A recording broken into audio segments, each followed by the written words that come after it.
Welcome back, everybody, for another deep dive. This time we're going on a journey into a world teeming with more life than you can imagine, more than the Amazon rainforest even. No. But instead of exotic plants and animals, we're talking about your gut microbiome. That's right. Get ready for some some surprises Yeah. as we uncover the surprising link between your gut and your brain. It really is a fascinating world, this world within us. It is. We often think of ourselves as individuals, but we're really more like walking ecosystems. Yeah, that's a great way to put it. We're talking about trillions of bacteria, over 35,000 different species, Yeah. all making themselves at home in your gut. That's right. And these tiny tenants, they aren't just freeloading, Oh, they're critical for our health absolutely. in ways we're just starting to understand. Yeah, they help us digest food, they produce essential vitamins, and they Oh. shape our immune system. Right. But what's truly remarkable is how they can influence our brain health. Okay, so let's unpack this gut-brain connection. I've got excerpts here from Dr. David Perlmutter's book, Brain Maker, along with some research articles. And honestly, I'm already having some aha moments just Interesting. looking through this. Yeah, Dr. Perlmutter's work is really insightful. Yeah. One of the things he points out is the case of the Greek island of Icaria. Okay. The residents there have incredibly low rates of dementia and other chronic illnesses. Wow. And it's thought that their unique microbiomes, shaped by their traditional Mediterranean lifestyle and diet, might be a key factor. So you're telling me there might be a secret to longevity Yeah. hidden in our gut bacteria. It's certainly a piece of the puzzle. Okay. For example, the people of Icaria eat a diet rich in fruits, vegetables, olive oil, and fish. Mm. They also have very low-stress lifestyles and strong community connections. Wow. All of these factors contribute to a diverse and thriving microbiome. It makes you think about our typical Western lifestyle. Yeah. And how that could be affecting our gut health without us even realizing it. Exactly. We are constantly bombarded with processed foods, antibiotic stress. Yeah. It's a recipe for gut imbalance, isn't it? Unfortunately, you're right. Dr. Perlmutter highlights three major forces working against our good gut bacteria. Okay. The first is exposure to harmful substances, Okay. like antibiotics. Right. While they can be life-saving in some situations, Yeah. overuse has contributed to antibiotic resistance and thrown our microbiomes out of whack. That's a sobering thought. It's incredible how easily we can disrupt this delicate balance within us. It's a bit like a delicate ecosystem. Imagine a beautiful rainforest, teeming with life. Now introduce a harmful substance and it can disrupt the entire balance. Wow, yeah. The whole thing can just fall apart. So what can we do to protect our inner rainforest? Well, being mindful of antibiotic use is a good place to start. Yeah. For example, did you know 4 out of 5 Americans take an antibiotic every year? That is a lot. It's a staggering statistic. And we probably don't even realize how often we're exposed to antibiotics. It's true. We need to be more mindful about questioning antibiotic prescriptions Okay. for things like colds or the flu, Right. Okay. which are caused by viruses, not bacteria. So antibiotics aren't the only culprits here, right? There are other things that can disrupt our gut microbiome too. Absolutely. Right. Dr. Perlmutter also mentions things like gluten, Oh, yeah. sugar, Hmm. environmental chemicals, and even the birth control pill as potential disruptors. Wow. It's amazing and a little scary to Yeah. think about how many things can impact our gut bacteria. It highlights just how interconnected everything is. Yeah. Our bodies are incredibly complex systems, Yeah. and the gut microbiome plays a pivotal role. So we've talked about what can harm our gut bacteria. What can we do to nourish them? It sounds like our diet plays a crucial role. Absolutely. It's like tending a garden. You need to provide the right nutrients for the plants to thrive. Okay. And in this case, the plants are good gut bacteria. I like that analogy. Yeah. So what are the nutrients for our gut bacteria? Well, one key ingredient is prebiotics. Prebiotics. They're like the fertilizer for our beneficial bacteria. Mm-hmm. And thankfully, they're found in everyday foods like garlic, Jerusalem artichoke, Okay. jicama, dandelion greens, Wow. and fermented foods like sauerkraut and kimchi. Fermented foods are having such a moment these days, and for good reason, it seems. They're not just trendy, they're actually good for us. They are. They're a fantastic source of prebiotics. Right. And they also contain probiotics, Yeah. Yeah. which are live beneficial bacteria that can help replenish our guts. Good guys. Okay, so we've covered harmful substances and the importance of nourishing foods. What about the third force Dr. Perlmutter mentions? I have a hunch it's something most of us struggle with. You're probably right. It's stress. Oh, It affects every part of our body, including our gut. I can definitely relate to that. But how does stress actually impact our gut health? It seems kind of abstract. Well, imagine your gut lining as a finely woven net. When we're chronically stressed, our bodies release cortisol, which acts like scissors snipping away at those tight junctions in the gut lining. So it's like our gut is bringing leaks because of stress. That's a great way to visualize it. Wow. This leaky gut allows things that should stay in the gut Right. to escape into the bloodstream, Oh. triggering inflammation throughout the body. So stress not only makes us feel bad mentally, it also wreaks havoc on our gut, Right. which can lead to even more problems. It's a vicious cycle, Yeah. and it really emphasizes how important it is to manage stress and find healthy coping mechanisms. This is already so eye-opening. We've learned about the incredible world of our gut microbiome and the 3 major forces that can impact it. But this is just the beginning of our deep dive. We're about to explore the fascinating link between inflammation and the gut-brain connection and how it relates to some serious conditions. You won't want to miss it. Welcome back. So we've been talking about how stress can create a leaky gut, which leads us to the heart of the matter, inflammation. Okay, I'm ready to dive into this. Inflammation seems to be the buzzword in health these days. What's the connection between inflammation and our gut? Well, think of inflammation as your body's alarm system. Okay. It's a natural response to injury or infection. Yeah.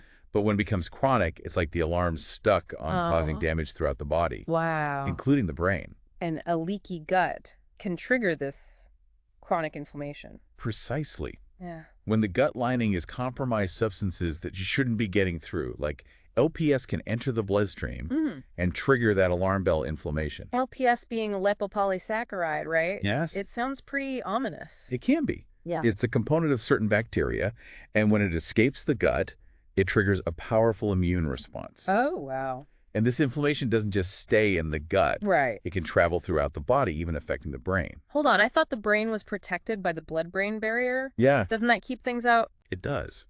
But we're learning that the gut and the brain are more connected than we previously thought. A leaky gut can actually impact the permeability of the blood-brain barrier. So it's like the security system at the brain's headquarters is Exactly. weakened because of what's happening in the gut. That's a good analogy. And this has serious implications Mhm. for neurological conditions like Alzheimer's, Oh, wow. Parkinson's, and multiple sclerosis. Wow. It's amazing how interconnected everything is. It really highlights how important gut health is Yeah. for our overall well-being.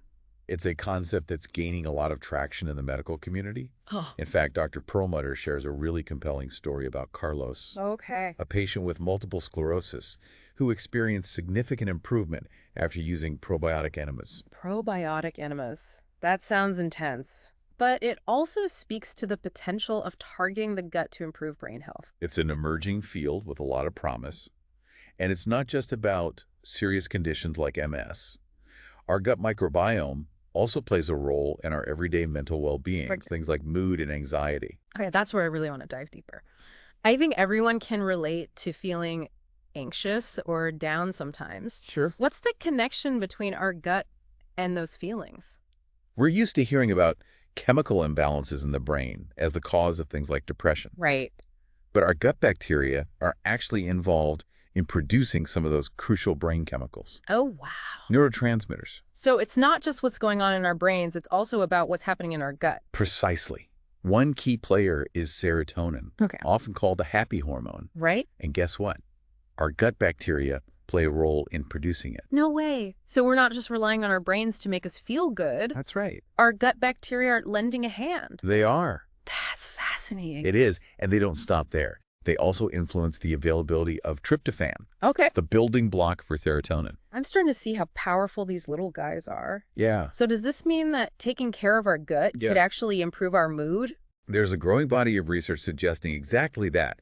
Studies have shown that probiotics and prebiotics can have positive effects on mood and anxiety by helping to rebalance the microbiome. So it's like giving our gut and our brain a much-needed tune-up. Right. This reminds me of a story Dr. Perlmutter shares about a woman named Martina. Okay. She struggled with anxiety and depression for years, but found relief through dietary changes and microbiome support. It's a powerful example of how nourishing the gut can have a ripple effect on mental well-being. Okay, this is all blowing my mind a little. Yeah. I've always thought of the brain as the control center for everything, Right. but it seems like the gut is giving it a run for its money. It is. The gut-brain connection is a two-way street. Yeah. They're constantly communicating and influencing each other. I want to switch gears for a moment to a topic that's been in the news a lot. Autism. I know it's a complex condition, but is there a connection to gut health? It's a fascinating area of research. Yeah. While we don't fully understand the causes of autism, there are some interesting findings linking it to gut health. Children with autism often have distinct microbiome profiles with imbalances in specific bacterial populations. So their gut bacteria look different from children without autism. Exactly. Yeah. They tend to have higher levels of certain bacteria like Clostridia species and lower levels of beneficial bifidobacteria. And what does this mean for someone with autism? Well, researchers are still exploring all the implications, but this imbalance might be connected to some of the challenges individuals with autism face, like digestive issues, food sensitivities, and even behavioral issues. So could supporting gut health potentially help manage some of the symptoms of autism? That's the hope. There's some promising research using B. fragilis, a specific type of beneficial bacteria, to treat autism-like symptoms in mice. It's still early, but it suggests that microbiome-based therapies could have potential. That's incredible. It really underscores how much we still have to learn about the gut microbiome and its far-reaching effects. It's a frontier of medicine with so much potential. But it's not just autism. The gut microbiome is also being linked to other conditions, like obesity and diabetes. I can see how gut health might be connected to weight. Right. But how does diabetes fit into this? It all comes down to inflammation and how our bodies process sugar. Remember those two dominant bacterial groups in our gut, Firmicutes and Bacteroidetes? Yeah. Well, the ratio of these bacteria, the FB ratio, can have a significant impact on our metabolism. So the balance of these bacteria can actually influence our weight and how our bodies handle sugar. Exactly. A higher FB ratio, meaning more Firmicutes, is associated with obesity and inflammation, which are also linked to an increased risk of developing type 2 diabetes. So it's all interconnected. But what influences this ratio? Can we change it? Our diet and lifestyle play a huge role. For example, studies have shown that exercise can increase microbial diversity and improve the FB ratio. And Dr. Perlmutter highlights some groundbreaking research on fecal microbial transplants, or FMT. FMT, that's where they transplant fecal matter from a healthy donor to someone else, right? Exactly. I've heard about it being used to treat serious gut infections. That's right. But research is expanding to explore its use for other conditions, including diabetes. Some studies have shown dramatic improvements in insulin sensitivity and metabolic health in individuals with diabetes after receiving FMT from lean donors. That's incredible. Yeah. It really shows the power of the gut microbiome. It's a testament to how influential these tiny organisms are. And it highlights the importance of making choices that support a healthy balance in our gut. So we've covered the basics of the gut microbiome. It's linked to inflammation and how it can impact serious conditions like Alzheimer's, Parkinson's, MS, autism, and even obesity and diabetes. It's a lot to digest. It is. But incredibly fascinating. A lot to process. But now I'm curious, what can we actually do to nurture our microbiome? We've talked about avoiding harmful substances and eating prebiotic-rich foods. Right. But are there other things we can do? Dr. Perlmutter actually outlines 6 essential keys for a healthy microbiome, almost like a recipe for gut health.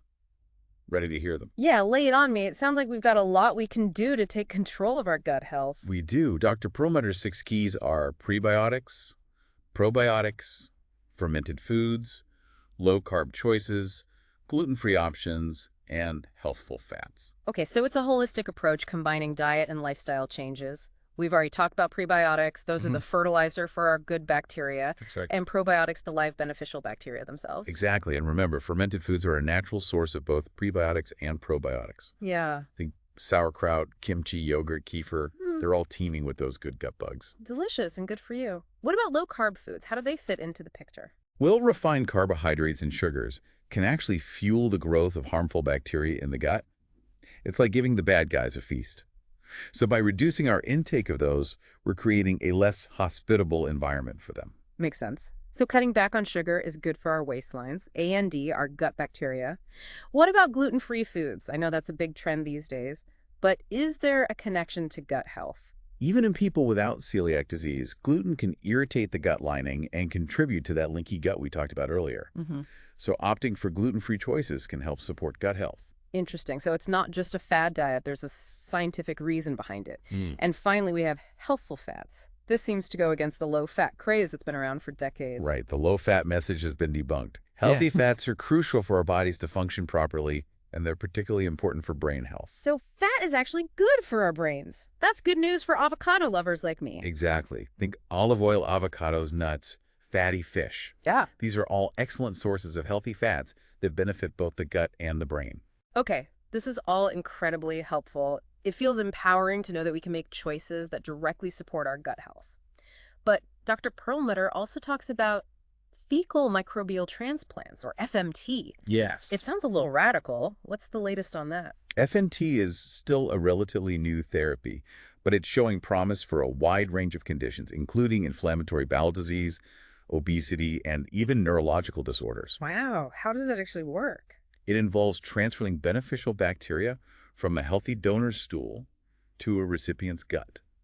It's like giving the gut a fresh start with a healthy, diverse microbiome. It's amazing to think that something as simple as a stool transplant could have such a profound impact on health. It really highlights the power of the gut microbiome. Dr. Perlmutter also touches on the hygiene hypothesis. Right. It seems counterintuitive, but he suggests that being too clean might actually be bad for us. It might. The idea is that our modern obsession with cleanliness might be depriving our immune systems of the training they need to function properly. So by trying to eliminate all germs, we're actually making ourselves more vulnerable. That's the thinking.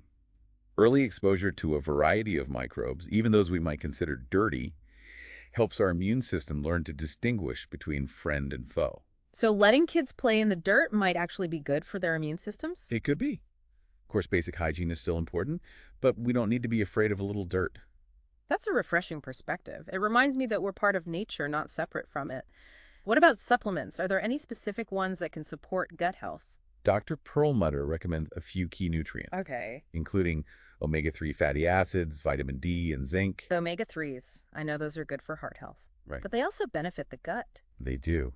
They have anti-inflammatory properties that can help soothe the gut. What about vitamin D? Vitamin D is crucial for a healthy immune system, and research suggests it also plays a role in regulating the gut microbiome. And finally, zinc. Yes, zinc is essential for maintaining the integrity of the gut lining, helping to prevent that leaky gut we've been talking about. Wow, so many interconnected systems. It's incredible how the gut influences so many aspects of our health. And it seems like we're just scratching the surface of what we know. We are. Mm. One of the most exciting frontiers in gut health research is the potential for personalized medicine Oh. based on our unique microbiome. Okay, tell me more about this personalized approach. It sounds futuristic. Imagine a world where your doctor can analyze your gut microbiome and recommend personalized treatments tailored to your unique gut profile. Wow. Specific dietary changes, prebiotics, probiotics, or even FMT. It's like a gut makeover, Yeah. customized just for you. Exactly. Incredible. It's a field with immense potential. It can revolutionize the way we approach healthcare, moving away from a one-size-fits-all model to a more individualized and targeted approach. This has been such an eye-opening deep dive. I feel like I've gained a whole new appreciation for the incredible world within us. Me too. The gut microbiome and how it impacts our overall health and well-being. It really is fascinating. It is absolutely by making conscious choices to nourish our gut bacteria. We're not only taking care of ourselves, we're contributing to a healthier planet. Well said. And as Dr. Perlmutter reminds us, it's never too late to start taking care of our gut. Thanks for joining